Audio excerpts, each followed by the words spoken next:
Cool.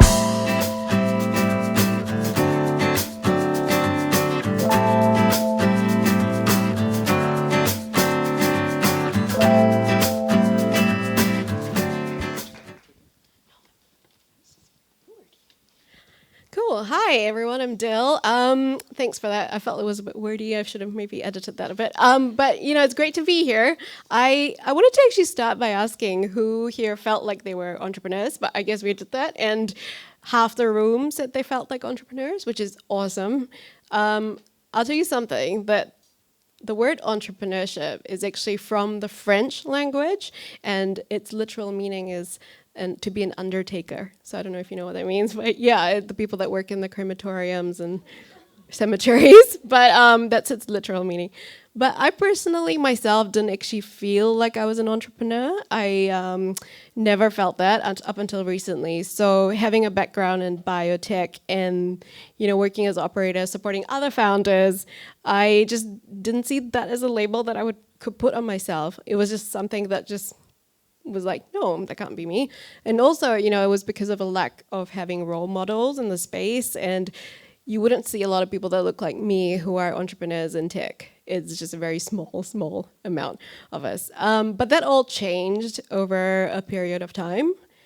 So in 2019, I actually went from a 6-figure salary as a tech startup operator, falling flat on my face, ended up in a hospital, diagnosed with burnout, and with zero income. So a lot of that, it's a long story, but a lot of that was because of the culture of tech startups that seemingly seemed to come from Silicon Valley, and we had adopted it.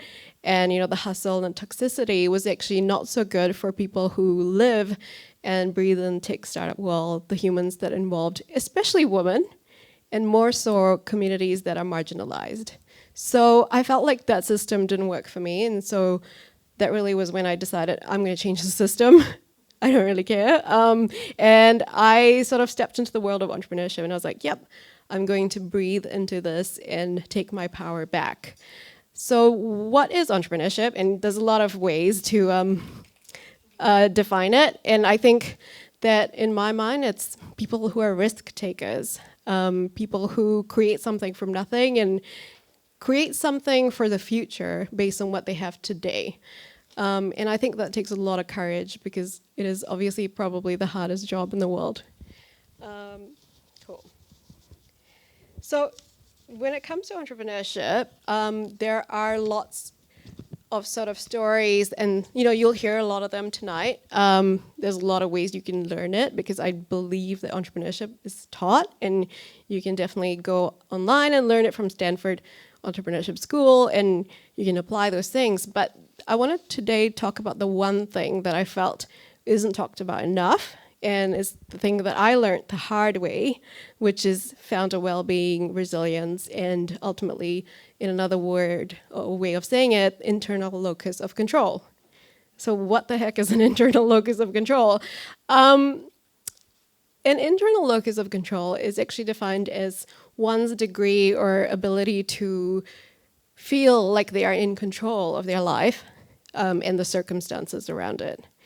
The University of Virginia, Darden School, actually showed that there's a high correlation between successful entrepreneurs and people that have a high internal locus of control. So that really means, having this internal voice and vibe that doesn't sway when someone is hating on you, or things are happening in the market and that's affecting your company. And with startups, things go up and down every single day, sometimes a few times in a day, a lot of fires to put out.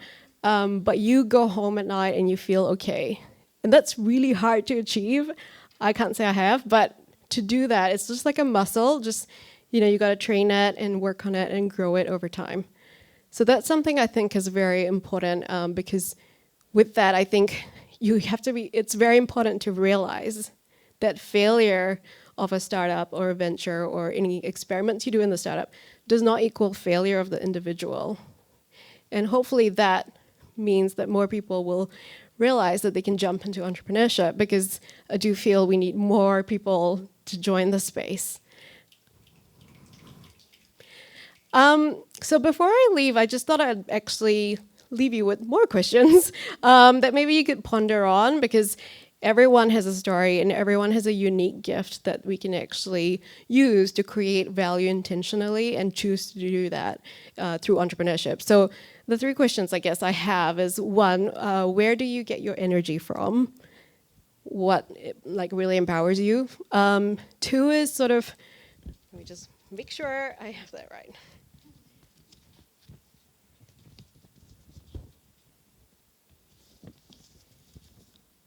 Oh, yes. What is the unique gift that you have that you can impart to the world? Because we all do. And how can I be relevant to the world, to my company, and the people that I lead? Because it's all about humans at the end of the day. Thank you. Thanks for listening to me. And yeah, that's it.